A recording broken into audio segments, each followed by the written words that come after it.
যে ভালো ভালো মানুষগুলি চাকরি হয় না, তোর কিভাবে চাকরি হবে? আমার বাবা নেই, আমি আমার মাকে ভালোভাবে রাখতে চাই।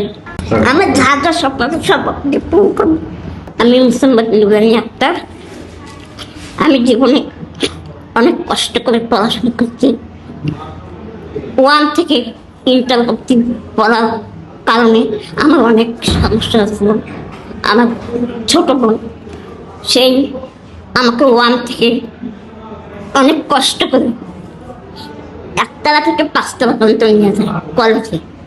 ওর আমি অনেক কষ্ট দেখেছি। আমি জীবনে যদি কোনো কিছু হই তাহলে ওকে আমি অনেক অনেক অনেক উপহার দেবো। কারণ আমার মার পরে যে যদি আমাকে লিখে কেউ ভাবে তাহলে ও ছাড়া আমি এতদূর পর্যন্ত আসতে পারতাম না। আর আমি যেহেতু কষ্ট করে পড়াশোনা করছি, আমি একটা চাকরি করে আমি আমার পরিবারকে অনেক বড় একটা অবস্থানে নিয়ে যেতে চাই। আমার বাবা নেই, তাও আমি পড়াশোনা করছি। আমার আম্মুকে কোনো প্রেশার দিইনি। আমি যে টাকাটা পাইতাম ওই টাকা দিয়ে কলেজের বেতন, ফি, তারপর আরও অনেক কিছু, কিন্তু প্রাইভেট পড়িনি। প্রাইভেট পড়ো তো আরও অনেক টাকার প্রয়োজন, সেজন্য নিজে পড়ি, পরীক্ষা দিছি, কিন্তু ফেল করিনি, পাস করছি। আমি যুদ্ধ করছি কিন্তু হেরে যায়নি, অনেক সুন্দর রেজাল্ট করেছি। কেউ অনেকগুলো প্রাইভেট পড়ে ফেল করে, আর আমি নিজে পড়ছি। আমি মাস্টার, আমি স্টুডেন্ট, যা হাঁটতে পারি না এটা আমার কোনো সমস্যা নেই, কিন্তু আমি অনেক বড় হতে চাই, চাকরি করি। আমার বাবা নেই, আমি আমার মাকে ভালোভাবে রাখতে চাই, আমার পরিবারটাকে ভালো করে রাখতে চাই। পৃথিবীতে যদি আমার বাবা পরীক্ষাটা কামাবো,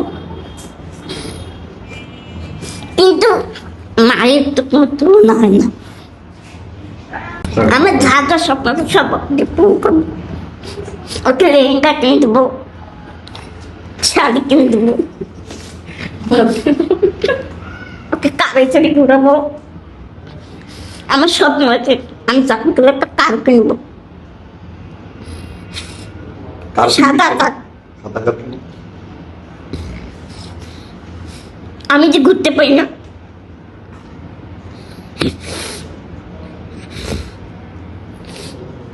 চাকরি চাই। ওরা তো বলছে শিক্ষা সবার অধিকার, সেজন্য আমি শিক্ষিত হয়েছি, অনেক কষ্ট করে শিক্ষিত হয়েছি। কিন্তু ওরা তো আমাকে সবাই বলে তোমার চাকরি হবে, কিন্তু চাকরি তো কেউ দেয় না। আমাকে প্রতিদিন আম্মু বকে যে ভালো ভালো মানুষগুলি চাকরি হয় না, তোর কিভাবে চাকরি হবে?